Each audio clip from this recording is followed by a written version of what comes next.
Hi YouTube, it's me, the Shy Pianist, or you may know me as Donald of Zephyr Wargames, bringing you part 2 to the deck profile of the Harpies. So deck 4, IU, and the Harpies. So in this video I'll be talking sort of about the sort of tech or text that you could put in, the history about it, and also doing some test hands, and generally overall of how this deck came to be. So while I do some power shuffling for this deck, I thought it would be nice to actually sort of talk about the deck's history in a sense, and sort of how it came to be. So just so you guys sort of know a background of how this deck was made, rather than, you know, this is the deck profile and that's it. So initially this deck was made by my brother, who did quit Yu-Gi-Oh! And this deck was made with well, to be fair, in a legal way, because he played Triple Harpie Lady 1, Triple Harpie Lady 2, and Triple Harpie Lady 3.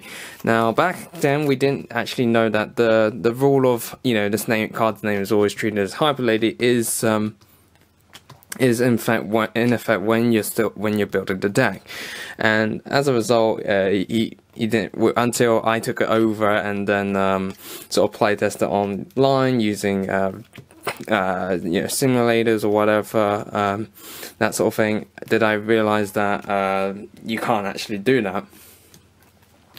And then since then, I've basically had to handle the channel once we got it out, and then sort of grab hold of the XYZs, and the sort of chosen text that I showed earlier, like the Gravel Storm and Hunt Around, that sort of thing, is sort of stuff that I decided to put in after the deck was made. So and now here we are with the deck as it is. Harpies like has potential to basically make big boards and that sort of thing, and yeah, that's really is with it. So yeah, my brother made this, and then I basically took over once he quitted, and I've kept the deck up to date as it is now. So I thought I'd do some test hands, going, you know, first 5 and then going second 5 of them, and sort of show you how I play the deck essentially. But as you can probably will know from most of my decks, I generally prefer to play sort of OTK variants and sort of go second anyway.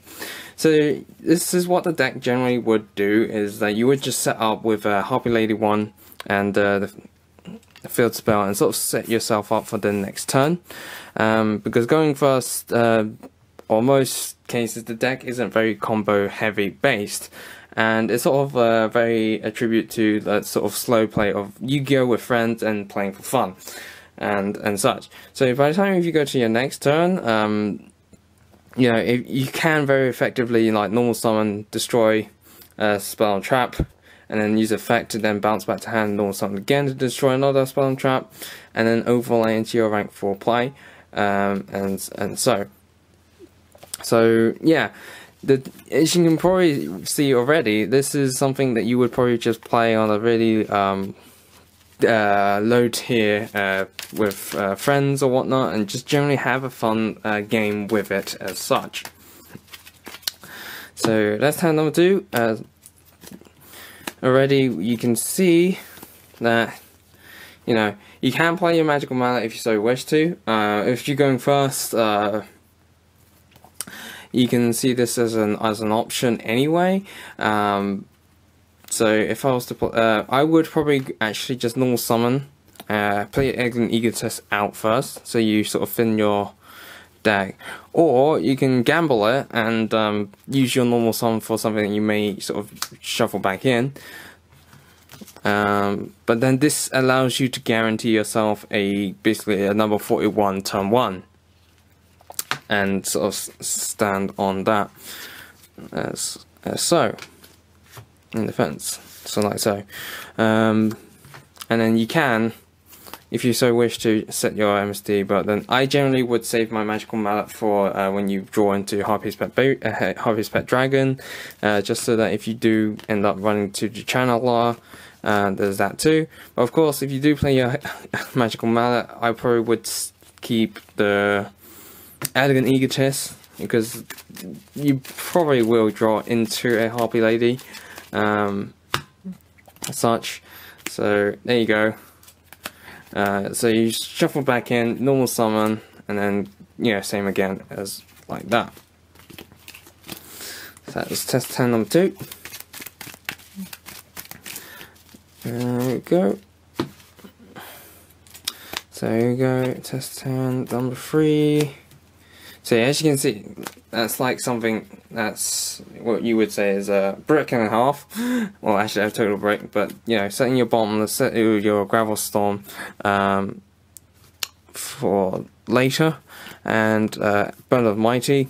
Of course, if you had decided to sort of put this for storm, you know, you would set that instead. And then by the next turn, assuming you haven't been notified, there you go. You can play a Harpist, or yeah, and then Elegant Egotist, and go from there essentially. You can even then like summon your Harpie's Harpie lady. Okay, you don't use Harpist effect when you're normal summoner, so allowing you to then, if you want to link summon and then effect end phase, to then grab your channeler. There we go. Test hand 4. 1, okay, 2, 3, 5. So yeah, the deck isn't great going fast. So if you do try and play a turn 1 build, go with more traps instead. But I would set up with this layout. Hunter Val gaining 500 and then 200, so on 17 base, and then you've got Burner for your, to lower your opponent's monsters. And then here you go, next turn, if you do draw, summon this, pop your Hunting Ground, and then ditch Pet Dragon to then special summon out your Pet Dragon. And then overlay these two into... I would usually, if you're going second, if they have a monster, yeah, go Big Eye still, but I generally go with Draco Sack just to generate your tokens. Let's see, I seem to have placed my tokens somewhere. Okay. Oh, obviously I can find it. Oh, here they are. Right. Okay. So, tokens. Yes, so I printed these out too, and then there you go. And then, you know, effectively you can go, you can link. So you got 2 wind monsters, you your Great Fly. I mean, and then if you so want to, I would try and see if, you know, if you play like a Link Spider or whatnot, you then go into that as such, Link Spider, and then you go into like Borrowload Dragon afterwards by doing this. But yeah, generally I would just keep your Draco Sack out, because it's a very strong, it's a very strong monster to have on your side of the board, and enough said really. Or you can go into Red Ice Flare for the fact that it can't be destroyed by card effects and doing burn damage to your opponent. Okay, and test hand number 5.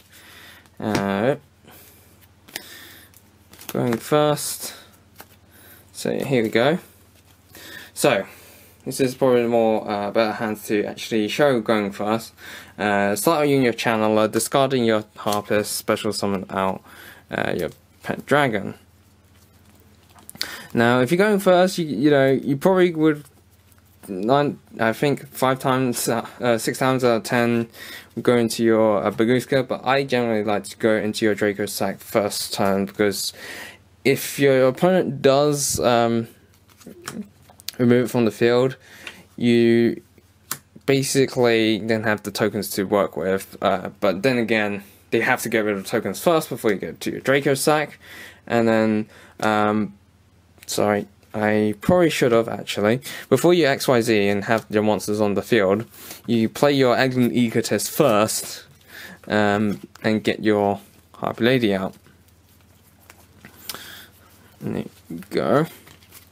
So you discard special summon, play Egglin Egotist special summon, and then you can play the field spell out after, giving your boost, and then overlay these for your Draco sack and detaching Channeler, because later on, if you draw into your third party, you'll be able to revive Channeler. And with this, Harpie Lady 1 gives boost to Draco sack for extra 300 attack and defense, 300 attack, and your tokens, but you want to put in defense. And Harpie Lady 1 will get a boost from the field spell. And then during your end phase, you can then grab your Channeler for next turn. And then you basically can go on from there as well. So you draw for turn, and then what you would special summon is, so you can set that, pop that, and then you special summon Harpie, so then either you link summon, or you can detach first, get your tokens out, link summon with them, and go from there that way. So like link summon, Great Fly, and then you can link further on to go above and beyond. Normal summon, so basically giving a lot of attack boost into your wins and such. But yeah, so that's like going first. Sort of a bit, also a bit of like going second. Let's see. Do going second. So put the tokens away. Okay. Okay, well we've got 1, 2, 5. Okay, draw for turn. So here we go. Going second, you would assume that you probably just board wipe your opponent's monsters. If they do have spells and traps, play the field spell first, and then summon out your Channeler, pop one, and then you can discard this, then special summon another Harpie Lady, pop another if they got more back row, and then you can play Hysteric Sign to then grab an Elegant Egotist and special summon more. And then pop more cards essentially. So you basically end with that. So you already use Harpie's this turn, so I wouldn't special summon out, but of course this is entirely dependent on what's on your opponent's side of the field, and as such, or you can set this to then pop it with Hunting Ground to then get your search, so you wouldn't get your Elegant Egotist. But you will grab 3 Harpie cards in the end phase, as well as Harpie will grab you basically a Channeler. But let's say we did go with the Hysteric Sign because you're trying to get sort of more monsters onto the board and sort of do as much damage. There we go. So yeah, so it's really time dependent. You go with your Dancer going to Ice Beast Zeraphane, and then sort of negate. I usually always go into your rank 7 plays to Draco sack as standard procedure. Now, reason being is that Draco sack is probably one effective monster not only able to just pop a card by tributing a token, the fact that it can't be destroyed by battle by card effects while you control a token is useful to have in hand as well. So that's how I would play it out, in a sense, because you play your Dark Hole to put a board wide as much as possible and then pop more back row in a sense. But if they do have more back row, I would advise to go into Harpie Ladies and then destroy their back row and go from there. So that's test hand 1 going second. So try and see. 1, 3. Okay, so there you go, draw for turn. So let's see, what would I go with here? So once again, I would set leave your set the Hysteric Party for next turn, and either you go with Channeler, pop opponent's face down, or set your Hysteric sign, then pop your Hysteric sign, search in the end phase, play your Arrogant Egotist and discard, and then you basically end with what you had in the first hand, which is why, in a sense, Harpies are very universal and sort of very adaptable in what they come against, and but obviously it's very slow in comparison, because once you sort of like negate this or negate 1 or 2 cards, then you can't really do much afterwards, in a sense. And they haven't really got their own sort of negation except for the Harpie's Featherstorm, but for monsters only. So there you go. So yeah, once again, you would just end up with your Draco Sack and your Harpie Lady 1, or depending on what's on the opponent's board. So test hand 3. Okay, so now I have like something like RB and that sort of thing. Right, so choices are you go straight into rank 7, rank 4, because Channeler is always great to go into. RB it's the sort of like after you set up your Harpie board, then you play it and go over on some cases. Magical Mana, as I mentioned, is only to shuffle back in your pet dragon, or if you're feeling like lucky to try and shuffle your hand back in and draw what you want, then it's always there. So you can discard Queen to then grab your Harpie's Hunting Ground,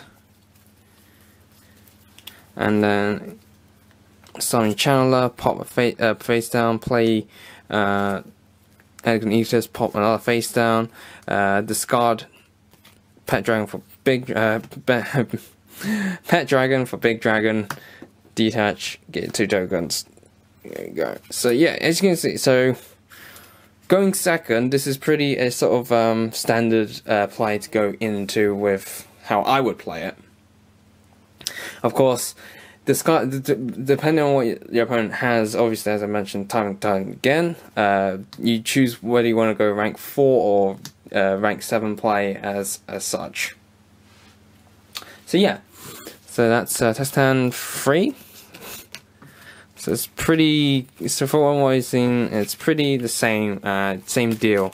I generally do like to go into Draco Sack as a means always with that, because it then generates you more tokens later on in your next turn. Okay, right, test hand 4. Okay. So yeah, as soon as you draw the Channeler, it always means that you can grab out your rank 7 play. But if you didn't have Channeler, I would probably set your Kamakuri to face set for then bring out for next turn. Set in the Mirror Force, so you can sort of control how many attacks go through, assuming they haven't popped the cards and such. Or you can, even set your Hysteric Signs as bluffs. So if they do pop, then you can benefit off from that. So I would summon Channeler this ditch. I mean, you can play 1 Hysteric Sign, grab your Arrogant Egotist, and so yeah, it is pretty standard and simple to go from there, and such. So if you look at the extra deck, you do have choices. I mean, these are all my personal ones to go for. Ice Beast, Zeraphane, Lightning Chidori, Dark Rebellion, Castel, Tornado Dragon, in a sense. So all the options in the extra deck is there to go with, but obviously links, you need to basically generate more, so that's why here we go, Draco Sack again. Okay, so I think that was 4. Let me just do one more just to make sure it's 5. I just completely forgot, because I feel like I've been doing the same thing over and over again. To show it's pretty consistent if you can draw into channel art, because 9 times out of 10 you probably will draw into Harpie. Well, obviously Harpies, most part. So yeah, channeler, there you go. But if you haven't got anything to discard, then that's the sort of real issue there. So last test hand going second, you can see that you go your channeler and just ditch Harpist and special summon, and you can play your Hysteric Sign, get your double Elegant Egotist. You can play 2 in 1 turn. So you get your 2 Harpie, get your Pet Dragon, and you can effectively go to Borrow a Dragon, because that's a thing. That's a thing with this. You can, if it need be, you can activate this now, or as soon as you summon channel, then play this so that your opponent can't interrupt with what they have on the field. Until the end phase, the game activates. Oh, so you summon this, play Storm. They can't activate Ash. They can't ogre you. Yeah. Fair enough, yeah. So yeah, this is probably why you would want to play this too, or definitely, or if not free, for this deck. So that you definitely can say, okay, I'll summon Harpie Lady, play this, negate any activation effects, activate effect, ditch, Harpist, special summon, and then you can make Draco Sack, make more tokens, link up with your tokens, get your Blade Fly. Actually, that's gonna mean that you can't really go into that. You have to run Link Spider then to then properly use your Link Force. But yes, you get the idea. This is what the deck does. So that's all with the test hands. So time to sort of talk about the tech that you can play in the deck. So one card I've sort of should have mentioned, or tried to mention in the previous video, which is Divine Wind of the Mist Valley. Sorry, yeah, that's the card that you can use in conjunction with Harpie Dancer, allowing you to then special summon out more Harpies that way, and you can play Terraforming to then essentially search out your not only hunting ground and also Divine Wind of the Mist Valley.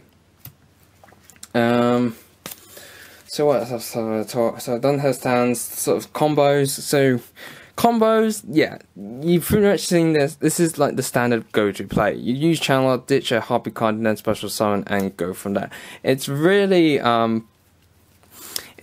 sort of standard Yu-Gi-Oh, going like with 1-2 combos at a turn. I unfortunately haven't really figured out any combos, though there probably are combos that are staring at me and I just haven't seen them.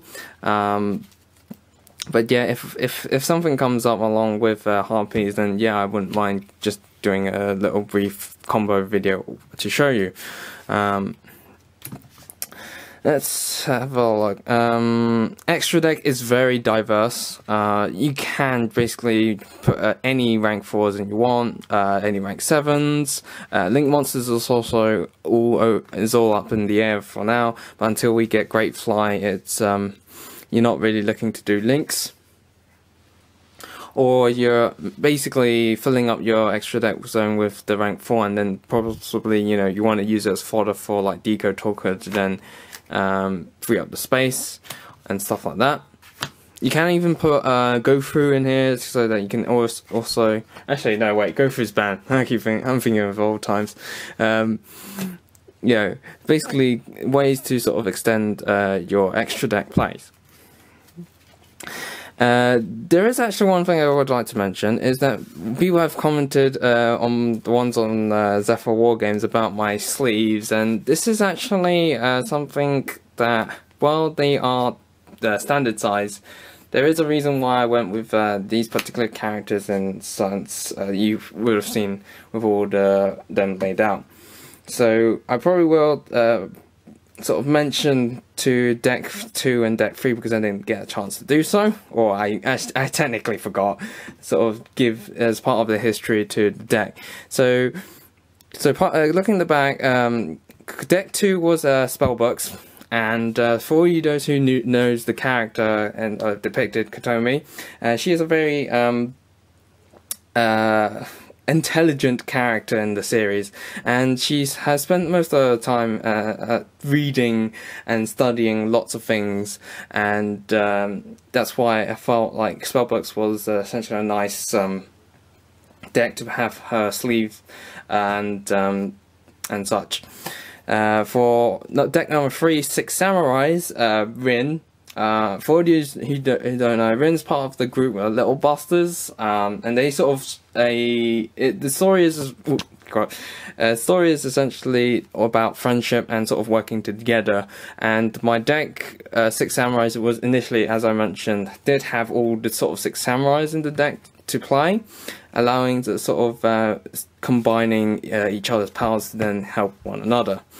And okay, so the reason why I went with IU, probably the most notable scene in her appearance is how she seemed to be pretty fast on her feet.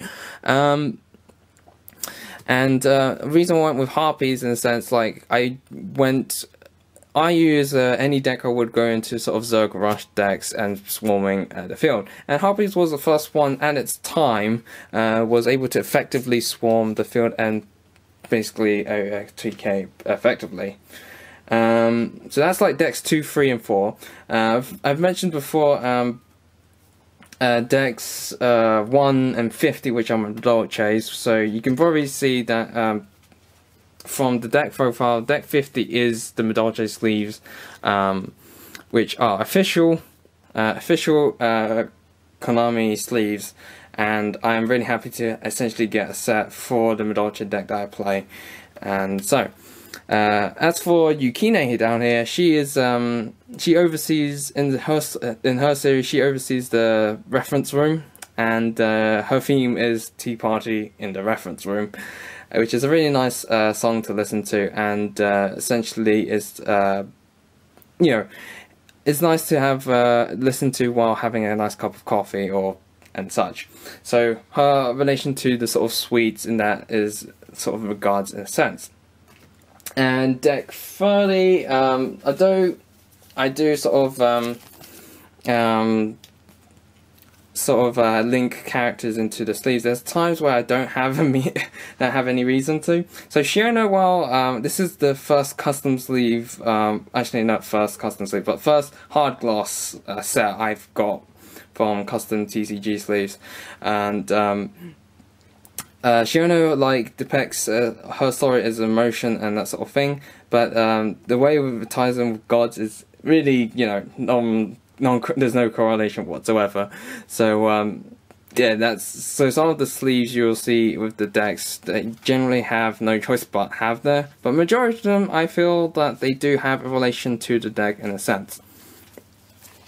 But yes, I do have a few custom set of sleeves. I'll probably try and talk about those in another video, and basically help to try and promote custom TCG sleeves, because I feel that their work is really nice, and so for the sort of work they do and the customer support that they show is really nice as well. So let me just finish up with this for that. And so thank you for watching. I hope you liked it. So I'll be doing, as I will be doing all the other deck videos of my other decks. And as always, guys, happy dueling!